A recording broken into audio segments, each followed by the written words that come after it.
Kalian percaya nggak? Anakku yang baru ulang tahun bereksperimen di kulkas. Ternyata dia bikin keripik es buah yang super renyah. Caranya gampang banget, tinggal gencet-gencet buah di atas kertas roti. Buah naga, kiwi, semuanya dipenyet aja sampai tipis. Wah, warnanya cantik banget. Suara kriuknya pas digigit bikin ngiler parah kan? Belum puas, dia juga mengeksekusi kue matcha. Di blender sama susu diratain, lalu ditaburi buah kering. Coklat leleh juga nggak luput dari eksperimennya loh. Ditambah buah kering, rasanya jadi makin premium. Yang paling ajaib, dia masukin marshmallow ke microwave. Hahaha, mengembang gede banget kayak awan. Buruan tempelin buah sebelum marshmallow-nya kempes.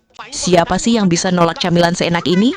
Tapi sekarang dia lagi cemberut sedih, karena video kreasinya ini belum dapat like dari kalian.